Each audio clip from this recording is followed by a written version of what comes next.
আপনারা সবাই চিনেন না? কালীগঞ্জে পৌর বিএনপির আয়োজনে ৫ নম্বর ওয়ার্ডে ধানের শীষের নির্বাচনী উঠান বৈঠক অনুষ্ঠিত হয়েছে। আসন্ন ত্রয়োদশ জাতীয় সংসদ নির্বাচনকে সামনে রেখে গাজীপুর ৫ আসনের বিভিন্ন এলাকায় বিএনপির নির্বাচনী কার্যক্রমের অংশ হিসেবে এই উঠান বৈঠকের আয়োজন করা হয়।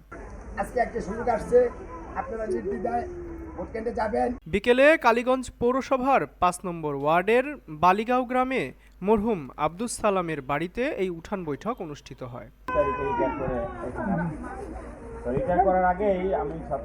কালীগঞ্জ পৌর ৫ নম্বর ওয়ার্ড বিএনপির সভাপতি মোহাম্মদ মাজম মাহমুদের সভাপতিত্বে এবং কালীগঞ্জ পৌর বিএনপির আহ্বায়ক কমিটির সদস্য মোহাম্মদ সালাউদ্দিন আহমেদের সঞ্চালনায় উঠান বৈঠকে প্রধান অতিথি হিসেবে উপস্থিত ছিলেন কালীগঞ্জ উপজেলা বিএনপির আহ্বায়ক কমিটির সদস্য মোহাম্মদ মনির উদ্দিন পাঠান মিঠু, যুবনেতা নাইম এবং ফরেস্টার আনোয়ার হোসেন। এ সময় উপস্থিত ছিলেন মোহাম্মদ আলী পাঠান, আব্দুল আওয়াল, বিশিষ্ট ব্যবসায়ী মনির হোসেন টুকু, মাহবুবুর রহমান সহ বিএনপি ও অঙ্গ সংগঠনের বিভিন্ন স্তরের নেতাকর্মীরা। বিশেষ করে আনন্দ ভাই আমার বড় ভাই, ওনার কথায় তখন নির্বাচন ছাড়া বলে নেই। আমি বিএনপি এবং ছাত্রদল করার পিছনে যার সবচেয়ে বড় প্রধান এলাকার মধ্যে রইল এই আনন্দ ভাই।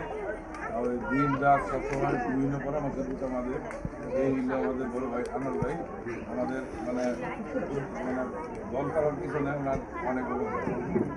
আর আগামী 12 ফেব্রুয়ারি নির্বাচন উপলক্ষে আপনাদের সঙ্গে আমরা নেতৃত্ব দিয়ে আসছি 91 থেকে 96, 2001 থেকে 2006 পর্যন্ত।